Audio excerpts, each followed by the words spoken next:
ఉమ్మడి ఆంధ్రప్రదేశ్ మాజీ ముఖ్యమంత్రి నల్లారి కిరణ్ కుమార్ రెడ్డి అప్పుడప్పుడు మీడియాలో తలుక్కున మెరిసి తనదైన శైలిలో కొన్ని స్టేట్మెంట్లు ఇస్తూ ఉంటారు. రీసెంట్గా ఆయన మీడియా ముందుకొచ్చి నేను ముఖ్యమంత్రిగా ఉండుంటే జిల్లాలను కలిపేసేవాడిని అంటూ ఆయన కొన్ని స్టేట్మెంట్లు ఇచ్చినటువంటి నేపథ్యంలో అసలు నల్లారి కిరణ్ కుమార్ రెడ్డి గారు ఈ స్టేట్మెంట్ ఎందుకు ఇచ్చారు, ఆయన ఇప్పుడు ఏ రాజకీయాలు చేయాలనుకుంటున్నారు అనేది మనం విశ్లేషణ చేసుకునేటువంటి ప్రయత్నం చేద్దాం. ప్రస్తుతం మనతో పాటు ఉన్నారు ప్రముఖ రాజకీయ విశ్లేషకులు, ప్రముఖ సీనియర్ జర్నలిస్ట్ సిఎస్ రావు గారు. సార్తో మాట్లాడదాం. Sir hi sir. హలో.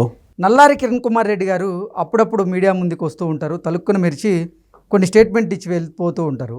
రీసెంట్గా ఆయన ఇచ్చిన ఒక స్టేట్మెంట్ కనుక తీసుకుంటే నేను ముఖ్యమంత్రిగా ఉండుంటే జిల్లాలను కలిపేసేవాడిని అనేటువంటి వ్యాఖ్యలు ఆయన చేశారు. ఏంటి సార్ ఆ వ్యాఖ్యలకు కారణం ఏంటి?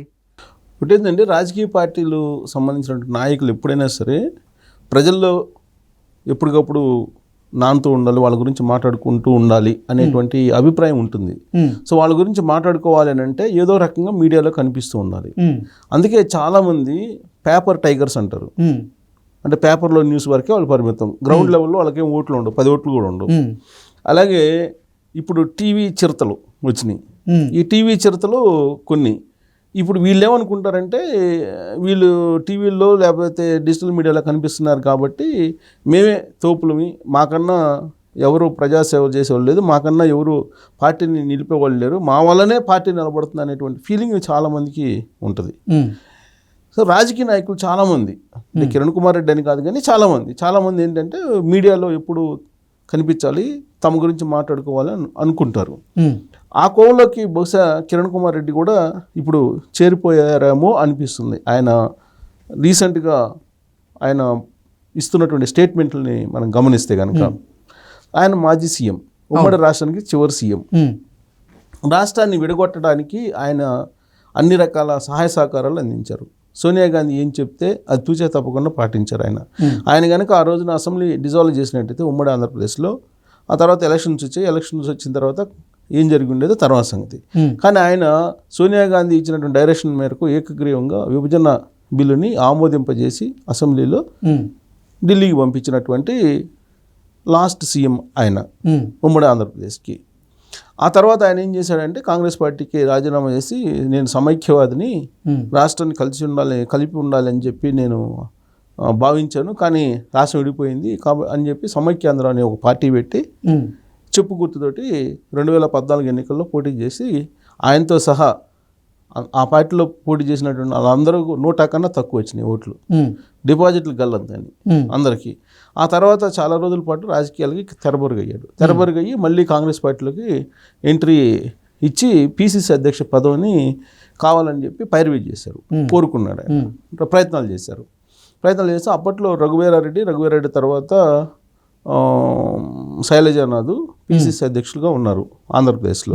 ఆ తర్వాత ఈయనకే వస్తుందని చెప్పేసి భావించి ఈయన ఏదో కాంగ్రెస్ పార్టీని బలోపేతం చేస్తాడు అని చెప్పి అనుకున్నారు. యాక్చువల్గా రఘువీరారెడ్డి పిసిసి అధ్యక్షుడు ఉన్నంత వరకు ఏదో రకంగా కన్స్ట్రక్టివ్గా ఆంధ్రప్రదేశ్లో కాంగ్రెస్ పార్టీ కార్యక్రమాలు చేస్తూ వచ్చింది.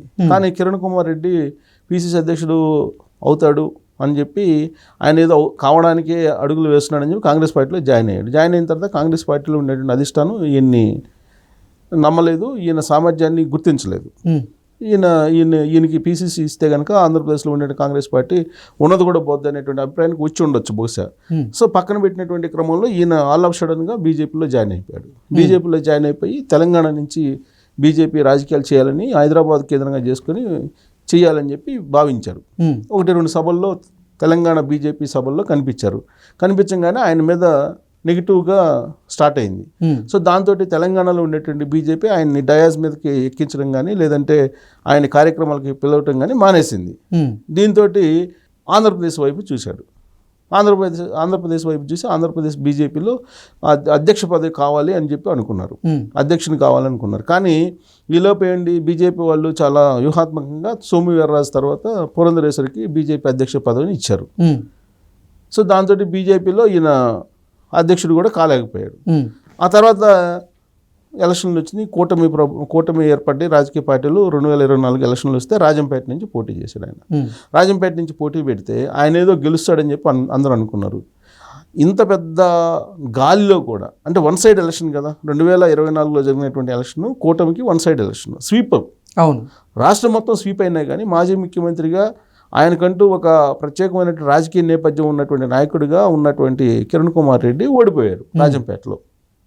ఓడిపోయిన తర్వాత కొన్ని రోజులకి ఏమన్నారు, ఆయనకి గవర్నర్ ఇవ్వబోతుంది బీజేపీ, గవర్నర్ పదవి ఇచ్చే అవకాశం ఉంది అని చెప్పి మొదలుపెట్టారు. ఆయనకి రాజ్యసభ ఇస్తారు అని చెప్పి ఇంకొక ప్రచారం మొదలుపెట్టారు. ఓడిపోయినటువంటి వాళ్ళకి రాజ్యసభ గవర్నర్ ఎందుకు ఇస్తారు? కానీ ఆయన ఏమన్నా బీజేపీలో ఆర్ఎస్ఎస్ని బ్యాక్గ్రౌండ్ నుంచి వచ్చిన ఆయన, మొత్తం కాంగ్రెస్ పార్టీ భావజాలం పుణికిపుచ్చుకున్నటువంటి లీడర్ ఆయన. అవును, వాళ్ళ ఫ్యామిలీ మొత్తం కాంగ్రెస్ పార్టీ భావజాలం పుణికిపుచ్చుకున్నటువంటి లీడరు. ఆయనకి ఎందుకు గవర్నర్ ఇస్తారు? ఆయన గవర్నర్ ఇచ్చినందువల్ల బీజేపీకి వచ్చే బెనిఫిట్ ఏంటి? పని రాజ్యసభ ఇచ్చినందువల్ల వచ్చేటువంటి బెనిఫిట్ ఏంటి? శూన్యం కదా. మరి ఎందుకు బీజేపీలో ఉండేటువంటి పెద్దలు ఇస్తారు?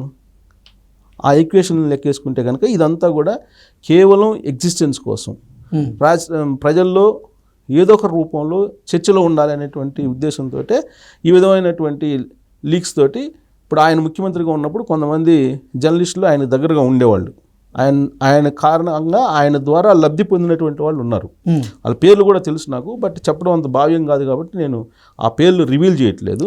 ఆయన ముఖ్యమంత్రిగా ఉన్నప్పుడు ఆర్థికంగా బాగా లబ్ధి పొందినటువంటి వాళ్ళు, అలాగే కెరీర్ పరంగా లబ్ధి పొందినటువంటి వాళ్ళు ఉన్నారు. వాళ్ళతోటి ఇలాంటి న్యూస్ స్ప్రెడ్ చేయటం, ప్రజల్లో నానేలా చేయటం చేస్తూ ఉంటారు. అయితే దీని వెనక వ్యూహం లేదా అని అంటే ఉంది. ఎందుకంటే కిరణ్ కుమార్ రెడ్డి బేసిక్గా పొలిటీషియన్.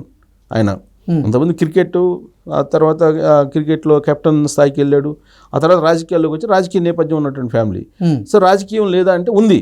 ఏముంది ఇప్పుడు అంటే కిరణ్ కుమార్ రెడ్డి రాబోయేటువంటి రోజుల్లో ఆంధ్రప్రదేశ్ బీజేపీ అధ్యక్షుడిగా కావాలి అనేది ఆయనకు బలమైనటువంటి కోరిక.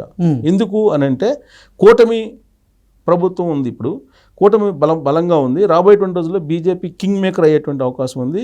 కాబట్టి ఆ కింగ్ మేకర్ అయ్యే టైంకి తాను బీజేపీ అధ్యక్షుడిగా ఉండాలి ఆంధ్రప్రదేశ్లో అనేటువంటిది ఒక ఆలోచన ఆయనకున్నట్టు ఆయన అభిమానుల్లో చర్చ జరుగుతుంది. అందుకు పురంధరేశ్వరి ఎప్పుడెప్పుడు దిగిపోతుంది, ఆమె ప్లేస్ని ఎప్పుడు ఆక్యుపై చేద్దాము అనేటువంటి ఆలోచన, అలాంటి వ్యూహాలు రచిస్తున్నారు అనేది ఒక వర్షన్ వినిపిస్తుంది వాళ్ళ అనుచర వర్గం నుంచి. సో ఆ క్రమంలో ఇటీవల కాలంలో ఇప్పుడు బీజేపీ 2 గ్రూపులుగా ఉందనే సంగతి అందరికీ తెలుసు. ఒక గ్రూప్ ఏమో జగన్మోహన్ రెడ్డికి సంబంధించినటువంటి షాడో గ్రూపు, ఇంకోటేమో తెలుగుదేశం పార్టీకి సంబంధించిన షాడో గ్రూపు. ఈ జగన్మోహన్ రెడ్డికి సంబంధించినటువంటి షాడో గ్రూపు కిరణ్ కుమార్ రెడ్డికి బీజేపీ అధ్యక్ష బాధ్యతల్ని ఇవ్వాలి అనేటువంటి యాంగిల్లో పురంధరేశ్వరం మీద కంప్లైంట్లు పెడుతున్నారు ఢిల్లీకి అనేది కూడా ఒకటి బీజేపీలో అంతర్గతంగా నడుస్తున్నటువంటి చర్చ. ఓకే, సరే ఈలోపు ఈయన ఏం చేశాడు? అసలు ముందైతే ఆయన ఉన్నాడు అనేది ముందు అనుకోవాలి కదా. ఆయన ఏం చేశాడు? ఈ మధ్యకాలంలో మీడియా ముందుకు వచ్చి జగన్మోహన్ రెడ్డి పరిపాలన 2019 నుంచి 2024 వరకు ఎలా ఉంది అని చెప్తూ, తానైతే కనుక జిల్లాలో విడదీసుండేవాడిని కాదు, అసలు జిల్లాల్ని కలిపి ఉండేవాడిని అనేటువంటి ఒక స్టేట్మెంట్ ఇచ్చాడు. ఆయన స్టేట్మెంట్ ఎందుకు ఇచ్చాడో ఎవరికి అర్థం కావట్లా. ఎందుకంటే ఉండేదే విడిపోయిన తర్వాత ఆంధ్రప్రదేశ్కి 13 జిల్లాలు. ఆ 13 జిల్లాలని కలిపేటువంటి ప్రయత్నం ఆయన చేయాలనుకున్నాడా? ఒకవేళ ఆయనకు అలాంటి పరిస్థితి వస్తే అనేది ఒక ప్రశ్న. లేదు, ఇప్పుడు విడగొట్టినటువంటి జిల్లాలని ఆయన కలపాలనుకున్నారు. విడగొట్టినటువంటి జిల్లాలు 26, వీటిని మళ్ళీ కలపాలనుకున్నాడా, ఏమనుకున్నాడు అనేది ఒక క్లారిటీ లేదు. ఒకటి. 2, అసలు ఆయన సీఎం అయితే ఇలా చేసినవాడిని కాదు, ఆయన అపరిపక్వత ఉంది జగన్మోహన్ రెడ్డికి అని చెప్పి ఆ జిల్లాల విడదీయటాన్ని ఆయన విమర్శించారు. అసలు జిల్లాలను విడదీయటానికి రూట్ మ్యాప్ వేసిందే 2014 నుంచి 2019 వరకు సీఎంగా ఉన్నటువంటి చంద్రబాబు నాయుడు. అయితే ఆ టైంలో 2019 ఎలక్షన్లు రావడం అడావుడి అంతా జరిగింది కాబట్టి జిల్లాల విభజన అనేది తాత్కాలికంగా ఆయన వాయిదా వేసుకున్నారు. ఈలోపు గవర్నమెంట్ మారింది, జగన్మోహన్ రెడ్డి ఆ ఫైల్ను బయటికి తీసి క్లియర్ చేశాడు. అండ్ ఆ తర్వాత ఇప్పుడు ఈ నేపథ్యం అసలు కిరణ్ కుమార్ రెడ్డికి తెలుసా లేదా? ఇప్పుడు జిల్లాలను విడగొట్టాలనే ఆలోచన చంద్రబాబు నాయుడుది. దాన్ని కంటిన్యూషన్లో జిల్లాలని జగన్మోహన్ రెడ్డి 26 చేశాడు, ఆయన ఏమో 25 అనుకున్నారు.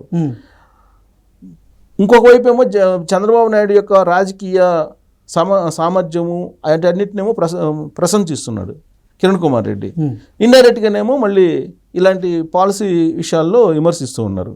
అంటే రాబోయేటువంటి రోజుల్లో ఉంటే జగన్మోహన్ రెడ్డి ఉండాలి, లేదంటే బీజేపీ ఉండాలి. జగన్మోహన్ రెడ్డి వర్సెస్ బీజేపీ ఉంటే కనుక అటు జగన్మోహన్ రెడ్డి తాను ఇద్దరే ఆంధ్రప్రదేశ్లో కనపడాలి అనేటువంటి యాంగిల్లో ఆయన పావులు గదుపుతున్నట్టు ఆయన స్టేట్మెంట్ ద్వారా మనకి కొంచెం డెప్త్గా వెళ్తే అర్థమవుతుంది. ఓకే. అంటే తెలుగుదేశం పార్టీని వీళ్ళనంత వరకు సైడ్ చేయాలనేటువంటి ప్రయత్నం ఆయన ఏదో చేస్తున్నట్టు ఆయన మాటల ద్వారా పరోక్షంగా ఆయన సంకేతం ఇచ్చినట్టు మనకు అర్థమవుతుంది విశ్లేషణ చేసుకుంటే. ఓకే. అది జరగనటువంటి పని. ఎందుకంటే కిరణ్ కుమార్ రెడ్డికి ఉండేటువంటి బలం ఎంత అనేది అందరికీ తెలుసు. కిరణ్ కుమార్ రెడ్డికి వాళ్ళ జిల్లాలోనే వాళ్ళ కాన్స్టిట్యున్సీలోనే ఆయనకి బలం లేదనేది 2014 ఎన్నికల్లోనే తెలిసిపోయింది. సో ఆయన ఆ రోజున ముఖ్యమంత్రి ఎందుకు అయ్యాడు, ఎలా అయ్యాడు అనేది అందరికీ తెలుసు. కాంగ్రెస్ పార్టీలో వాళ్ళు ఎవరైనా చెప్తారు.